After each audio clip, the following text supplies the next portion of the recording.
Reng opinyon dareng bisita ang pong host king tutuking programa alina la opinyon ng Miki Bandi at pamuntok ning istasyong iti. Pakibaluan niyo ang masalese nga mano dareng magsalita.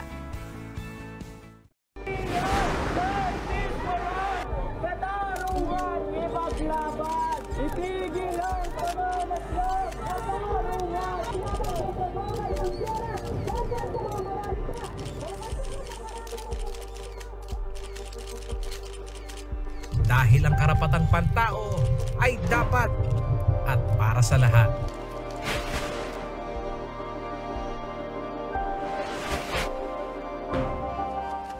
Magandang araw, Central Luzon. Welcome po sa ating programang Dapat All, Human Rights for All. Ako po ang inyong Human Rights Defender, Sunshine Serrano. Idineklara ng United Nations General Assembly noong ika-23 ng Disyembre taong 1994 ang August 9 bilang International Day of the World's Indigenous Peoples. At ang tema para sa pagdiriwang nito ngayong taon ay Indigenous Youth as Agent of Change for Self-Determination. August 12 naman ang idineklarang International Youth Day. At para sa ngayong taong selebrasyon ay may tema itong Green Skills for Youth Towards a Sustainable World. Nilalayon ng pagdiriwang na ito na kilalanin ang karapatan ng mga IPs at kabataan at magpalaganap ng kamalayan patungo sa mga issue na kanilang hinaharap. Binibigyang focus ng tema ng International Day of the World's Indigenous People Celebration ang mga kabataan. Habang ang International Youth Day naman ay binibigyang diin ng kapaligiran. Vulnerable ang mga sektor na ito sa mga issue na naglalagay sa kanila sa banta ng panganib, lalo na sa kanilang pakikipaglaban para sa kanilang mga karapatan. Ito ang mga issue na parehong kinakaharap ng ating mga kasamang kabataang katutubo. Tatalakayan po natin ngayon ang mga kasama mula sa hanay ng mga kabataang IP Rights Defender. Magandang araw, Joanna Cristina Santa Isabel. Siya po ay isang training specialist mula sa Economic, Social, and Cultural Rights Center. Good day, Joanna. Kasama rin natin si Ramsey Astovesa. Siya po ay konseho ng pamayanan ng Malatunglan, isa pong volunteer ng Tribal Center for Development. At kasama rin po natin ay si Javel Turgo. Siya po ay secretary ng Youth for Rights sa Tribal Center for Development Chapter. Magandang araw, Javel. Marami tayong pag-uusapan ngayong araw na ito. So, simulan na po natin.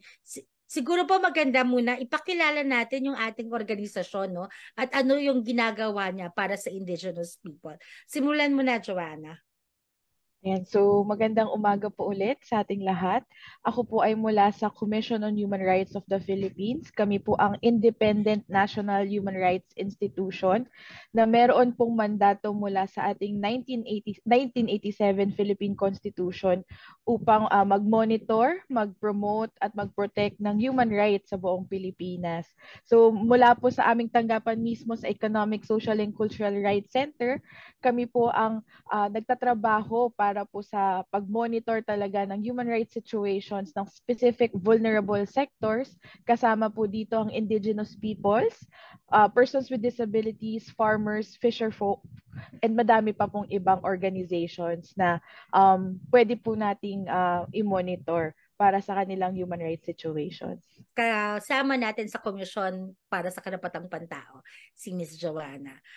Sir Ramsey, kayo po, kilala ko na kayo kasi nakasama ko na kayo before, no? Baka magandang i-introduce natin ano ba yung organization natin at ano ang itinutulong nito sa mga kasama at katulad ng katutubo.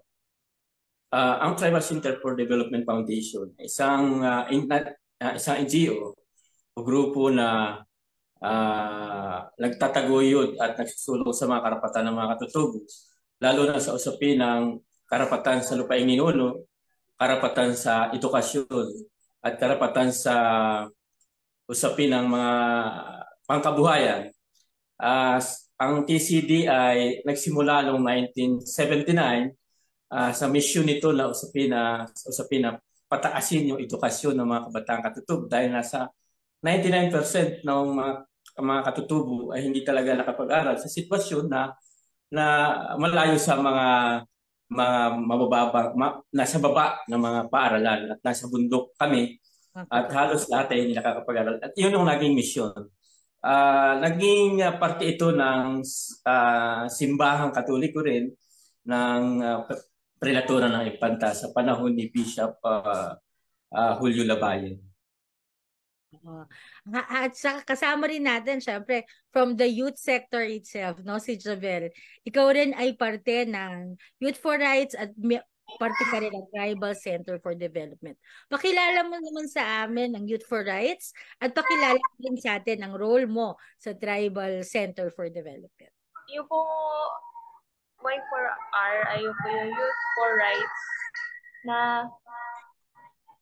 kabubuo lang po siya ngayong taon. No, ngayong March lang po.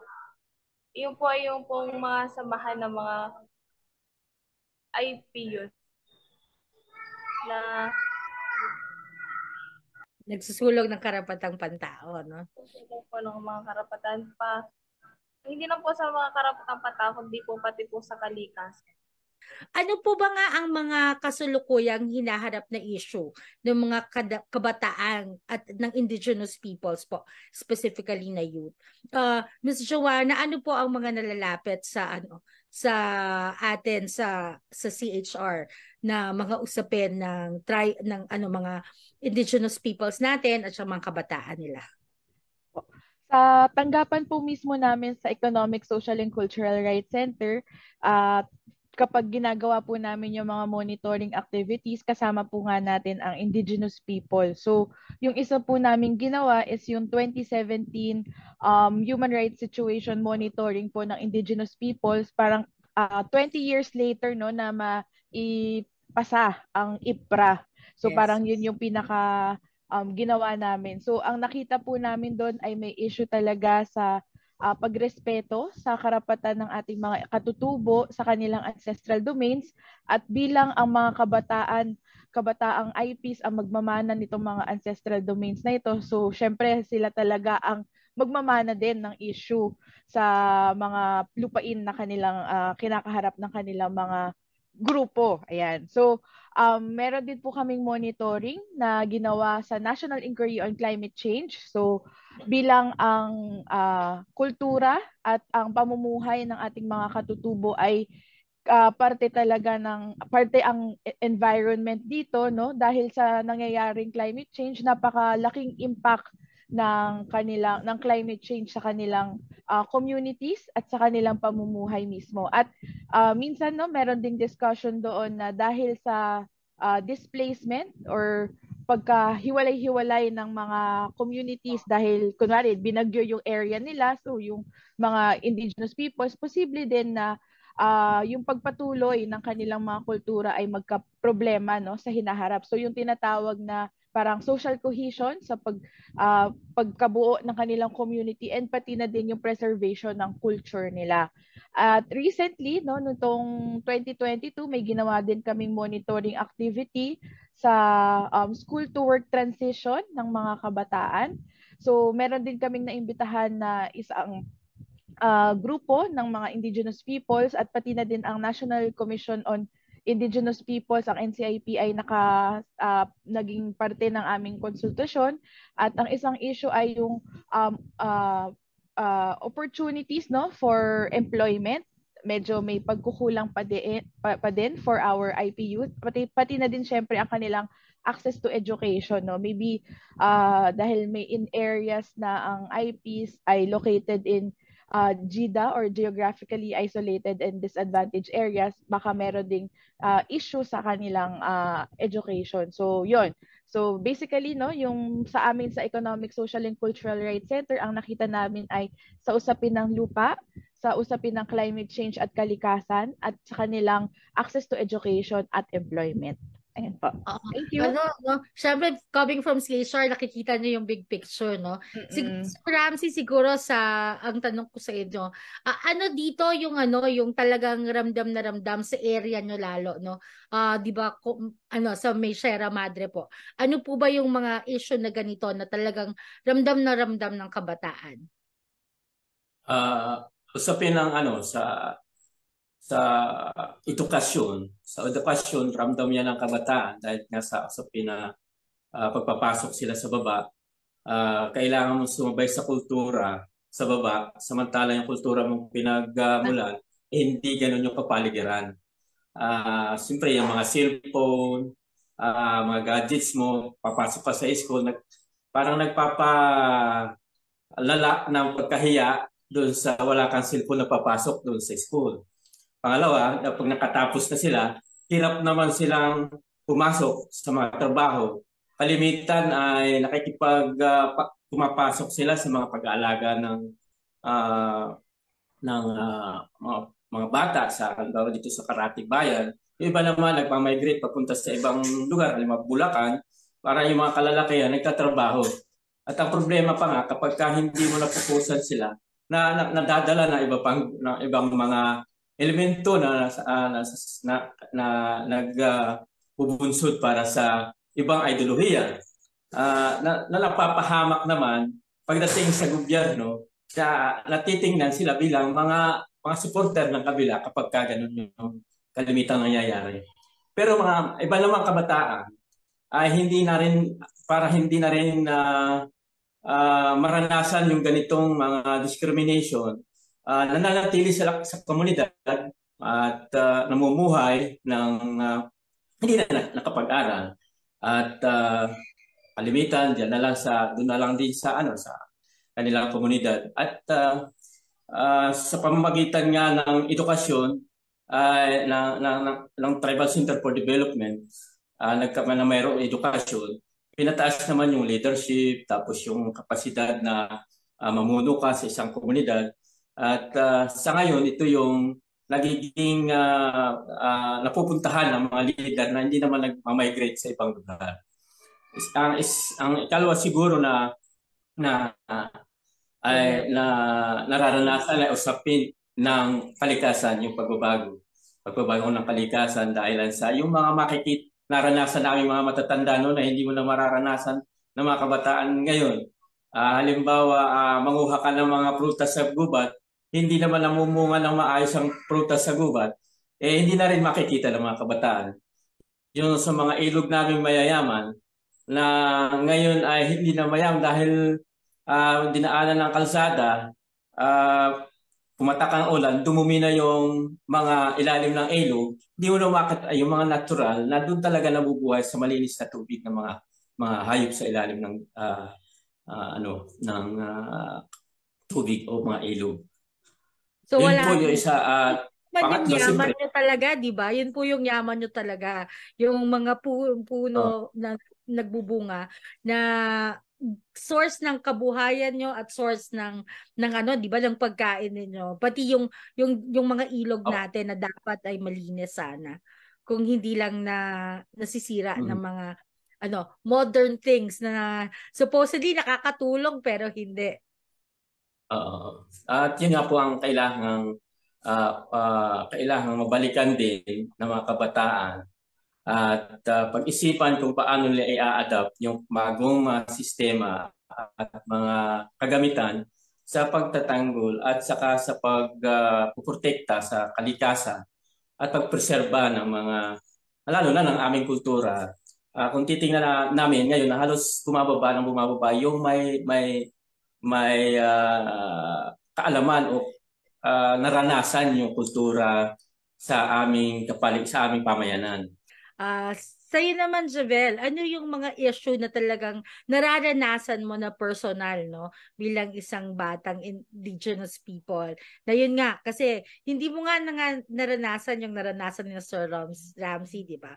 Na ngayon talagang kailangan yung pumunta sa bayan para mag-aral kasi doon lang kayo magkakaroon ng oportunidad, no? Tapos kailangan mo mag-adapt.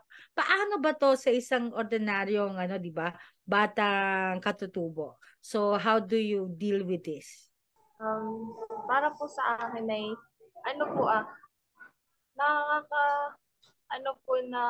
unti-unti na nga po na wala yung pong mga nakasanayan nung mga magulang namin na hindi na po namin na mararanasan dahil nga po unti-unti na nawawala.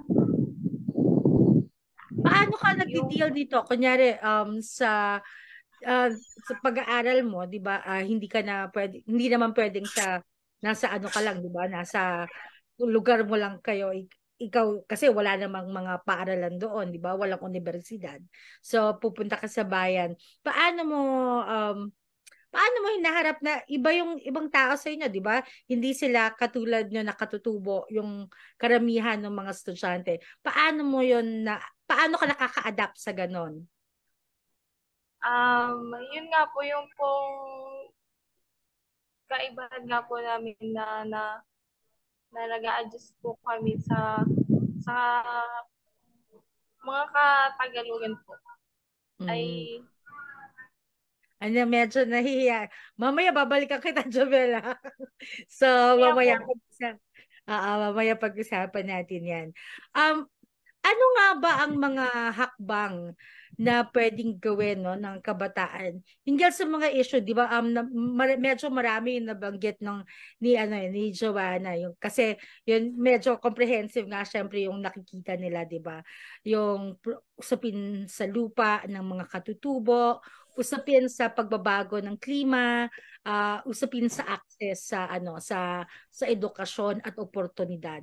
So, ano po ba ang pwedeng gawin diyan ng mga kabataan nating katutubo, indigenous peoples? Yan po ang babalikan po natin sa pagbabalik ng Dapat All, Human Rights for All.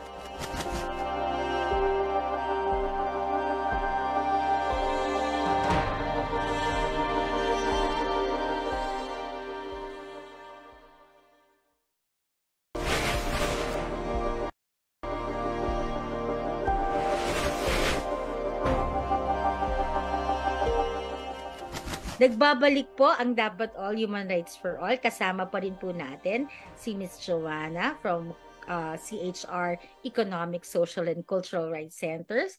Si Sir Ramsey po mula po sa Pamayanan ng Malatunglan at TCD volunteer din po. At si Javel po, Youth for Rights at TCD chapter. Miss Joanna, sa inyong pagsubaybay sa mga issue ng mga indigenous peoples, sa tingin niyo po, ano yung magagawa ng ating mga kabataang indigenous peoples para matugunan, no, yung four issues nga na di ba, na nabanggit natin kanina? Ano po yung mga pwede nilang gawin para masolusyonan nito sa kanilang end, di ba? Kasi syempre may end din na sisingilin natin sa gobyerno, pero dapat may ginagawa rin ng ating komunidad para sa ating sa ating mga karapatang pantao.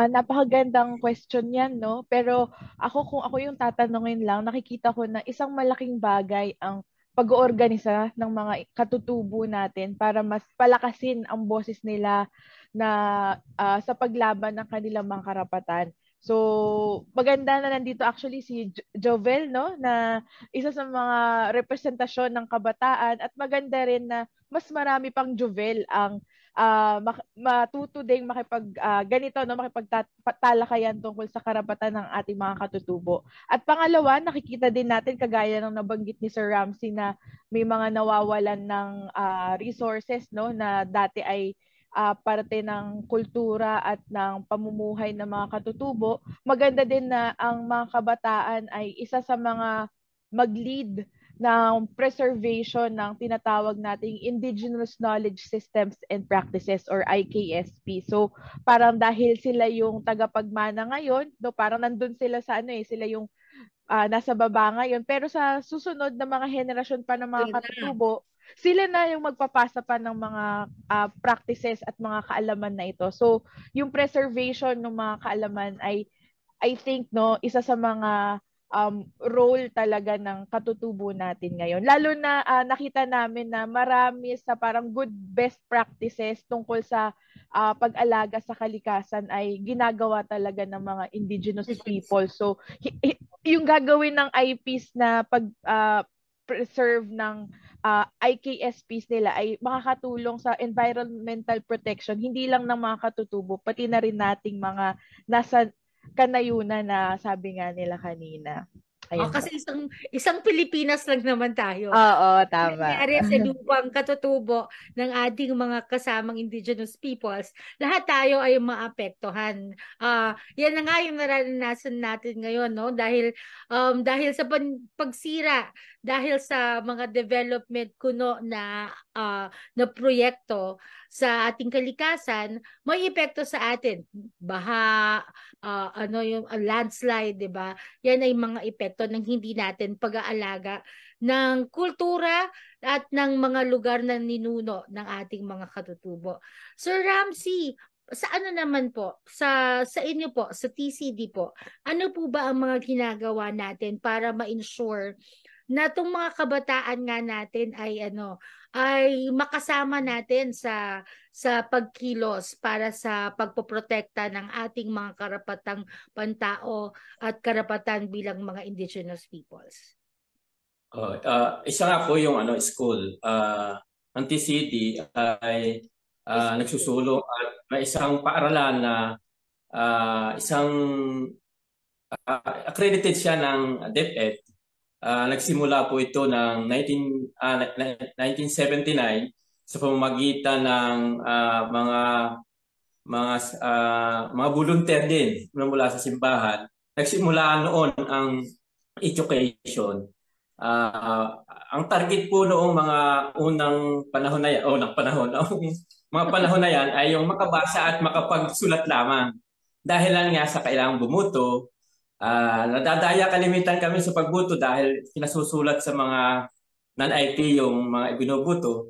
Pangalawa, sa mga listahan ng utang dahil barter naman at saka kung ano resources na mayroon kami, produkto, ayun na binababa. Yun yung naging sitwasyon hanggang sa kasalukuyan ay mayroong school nga kami at ito'y tuloy-tuloy na aming sinisikap na itaguyod at ang paaralan na ito ay itinataguyod naman ang curriculum na IP culture base kung saan yung IKSP, yung Indigenous Knowledge System and Practices nakapasok diyan. Yung mga pinag-aaralan ay hango sa aming lingwahe. Ito ang tawag namin dito sa paaralan sa Sentro Paaralan ng Maagta. At hanggang ngayon ay nagpapatuloy siya at ito yung isang susi doon sa paghubog doon sa mga bata dahil sa simula pa lang dapat mo na matanggap ng isang bata na siya ay katutubo at dapat niya ipagmalaki. Pagbaba niya doon sa patag ay kahit pa man iba na yung kultura dyan pero dapat ipagmalaki mo na ikaw ay katutubo at itong kultura mo at kayang umadapt yung kultura mo sa sitwasyon na kultura dito sa baba. Yun po yung ginagawa ng Tribal Center for Development. Sumunod dyan, usapin ng kabuhayan. Dahil ang mga pamayanang katutubo ay naghihiwala-hiwala yan kapag nawawala ng hanap buhay sa isang teritoryo. Ang mga kabataan naglilipat sila o naipapasok nila sa mga non-IP o pinapasok sa ibang trabaho sa non-IP. Na nawawasak ang isang komunidad. Kaya palakasin mo dapat yung pangkabuhayan sa loob ng isang komunidad. Hindi ka naman magbibigay ng halimbawa mga pera, pero i-organize mo siya sa isang pagtutulungan na dati na naman ginagawa namin mga katutubo. Yung tinatawag na bayan na yan at tulungan, yan po yung kailangan palakasin sa isang komunidad. Siyempre, at sa usapin namin na hinaharap ngayon na issue sa lupaing ninuno, tuloy-tuloy po yung suporta ng TCD dyan. Bagaman kahit hindi ganun lakihan ng TCD, pero sa pag-organisa, medyo malaking tulong sa aming mga pamayanan. Napakalaki. Javel, ikaw naman sa iyong pananaw, anong kayang gawin ng kabataan para matugunan ang mga issue ng ating mga katutubo at lalo na kayo na siyang magmamana ng kultura, magmamana ng mga ng lupang katutubo? Sa ngayon po ay doon po sa kinabibilangan ko nga po na samahan ay kami po ay isa sa mga nagiging para po kami yung mga kabataan na nagbibigay pa, bagaman po hindi pa gaano malawak ang aming kaalaman sa mga ganayang bagay, ay kami po ay katuwang din na sa pagpapamulat na po dun po sa iba pang mga kabataan na hindi pa po ano ba ito? Nagkakaroon ng kamalayan sa aming, nawawala na po yung kanilang kultura. Gawa nga po dun sa pag-aaral dito sa kabayanan. Yun po. So isa sa mga paraang ginagawa ng inyong mga grupo at mga katulad mong kabataan ay pag revive ng kultura sa pag reach out ulit dun sa mga kabataan kasama nyo sa kabayanan. Yan, maraming salamat, Jovel.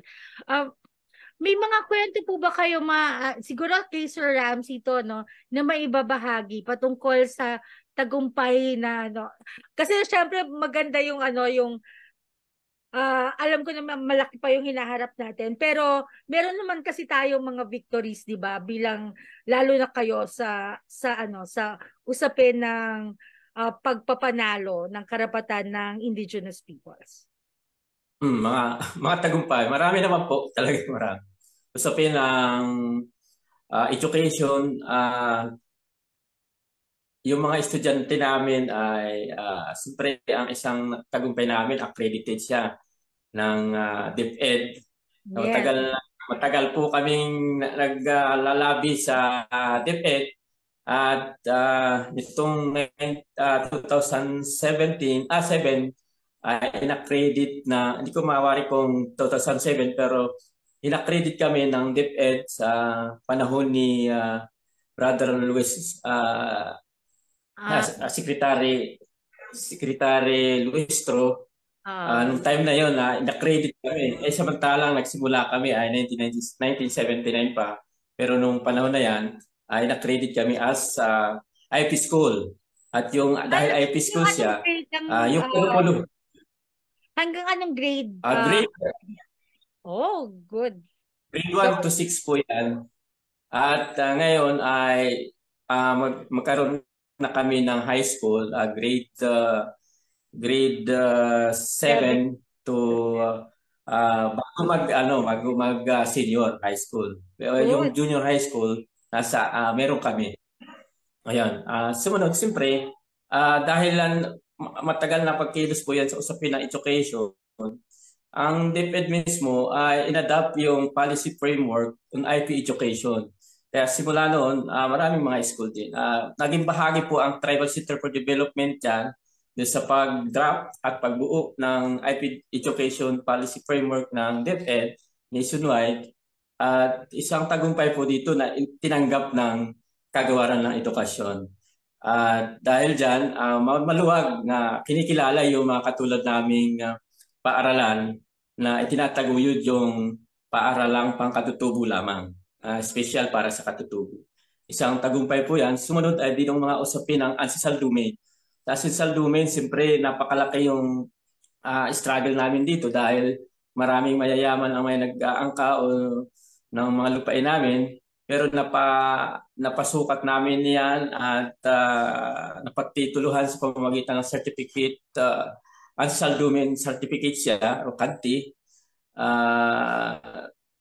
Isang malaking tagumpay para sa amin yan na kahit paano, siyempre ang papel po ay isang formalidad ng aming pagmamayari at ang aming pinagbabasihan ng pagmamayari, ang aming mga traditional na boundary ay kinilala ng ating gobyerno sa pamamagitan ng NCIP.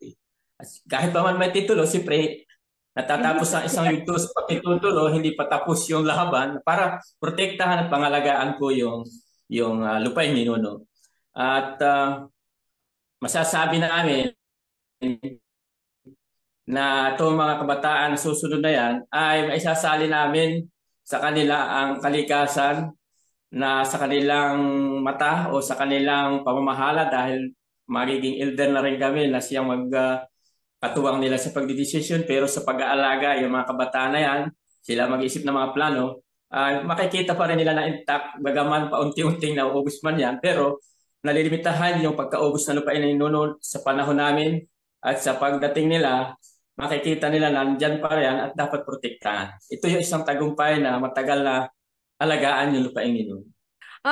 Sa ano naman po, Miss Joanna, sa komisyon, ano yung mga tulong na kaya nating i-offer, no, sa mga katulad ni kasi si Ramsey ay ay leader na talaga ng ng mga indigenous people, pero yung mga batang katulad ni Javel, para lalo nilang mapaunlad ang kanilang sarili para maipagtanggol ang kanilang mga karapatan bilang katutubo. Ano ang mga maaring tulong na maibigay ng komisyon para sa karapatang pantao?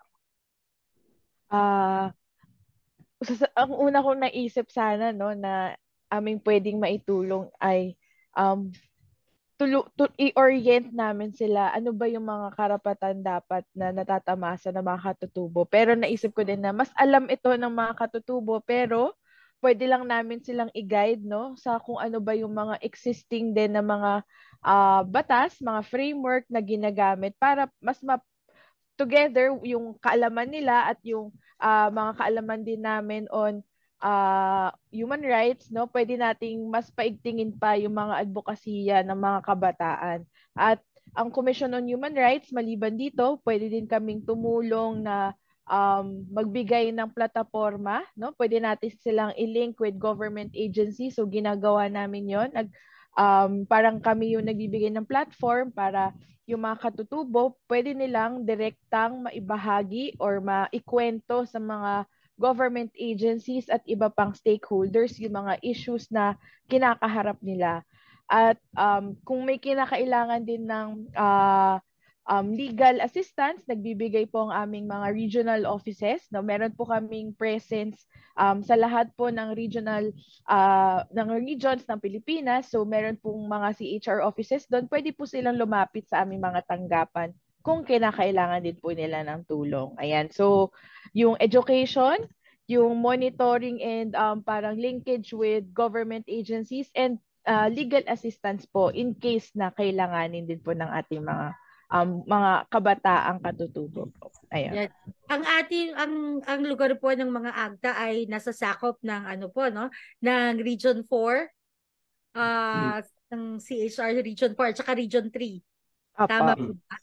Yun. So, maaaring makapagbigay ng tulong ang ating komisyon para sa karapatang pantao. Hindi lang sa mga panahon na na may problema na, pero kundi pagpapalakas rin ng ating laban bilang mga indigenous peoples na lumalaban para sa kanilang karapatang pantao. Sir Ramsey, bago ho tayo magtapos, baka po may mensahe po kayo sa mga ordinaryong tao sa kabayanan na hindi maaring alam kung ano ang pinaglalaban ng mga indigenous peoples. Bakit ho ba mga mahalaga na protektahan nating lahat ang karapatan ng indigenous peoples? Una, yung panawagan ko ay suportahan yung mga proyekto na tutugon para sa mga katutubo at saka yung panawagan sa pinapagprotekta naman sa lupaing ninuno at sa kalikasan. Dahil sa amin sa nalalabing mga magagayayamang kalikasan na nasa aming teritoryo, nasa aming lupaing ninuno, hindi ang pagtatanggol namin sa aming teritoryo ay parang pagtatanggol na rin sa kanilang buhay at karapatan din.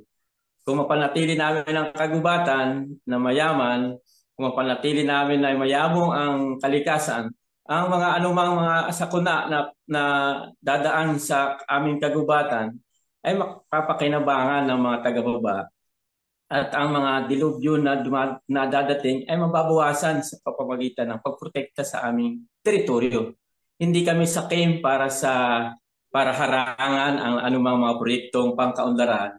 Ang nais lang naming mga katutubo ay iayos kung anong magandang kaunlaran ang dapat ipapasok at dapat tanggap ng aming pamayanan at hindi kami babaliwalain yung aming karapatan bilang tao kapares ng mga taong nasa baba rin o mga non-IP na kung ano ang karapatan ng mga non-IP na malayang mamuhay at malayang manatili sa teritoryo, dapat ganun din ang pagturing sa aming mga katutubo dito sa taas ng Sierra Madre, lalo sa bulubundukin ng Sierra Madre. Maraming salamat po sa napakagandang talakayan natin para sa mga karapatan ng ating mga indigenous peoples. At maraming salamat po sa ating mga guests, Ms. Joanna, Sir Ramsey, and Javel, sa inyong panahon para sa ating usapan. Diyan po nagtatapos ang ating segment na ito mula sa Dapat All, Human Rights for All.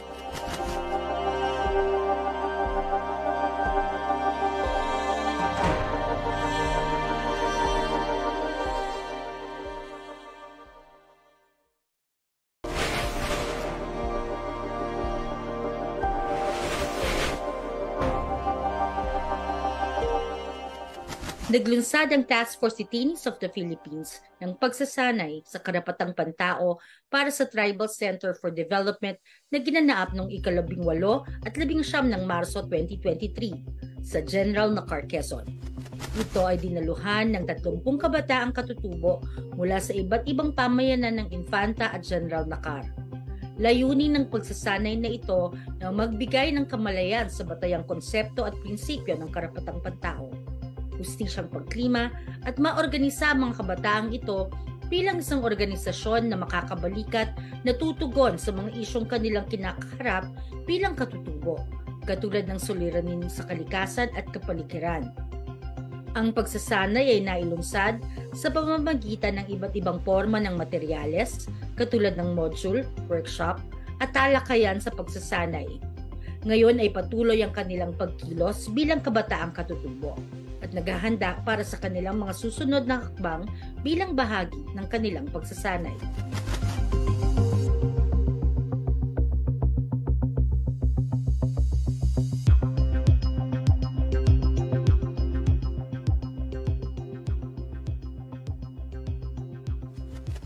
Sa kabila ng mga issue na kinakaharap ng ating mga katutubo, isang magandang maaaring pagmula ng inspirasyon at pag-asa ay ang makita na ang mga kabataan ang nangunguna sa pakikipaglaban sa kanilang mga karapatan. Hindi naiwan ang mga kabataan pagdating dito sa paggabay ng mga first liner ng mga tagapagtanggol ng karapatan. Ang pagtatanggol sa kanilang karapatan ay pagtatanggol para sa kanilang hinaharap. Sa huli, ang mga kabataan ang lubhang apektado sa mga isyu na ito. Sila ang magmamana sa hinaharap na iiwan natin sa kanila. Para sa mga kabataan, makilahok, magmulat at makialam. Kayo ang pag-asa ng ating bayan. Ako po si Sunshine Serrano. Tandaan, ang karapatang pantao ay dapat para sa lahat.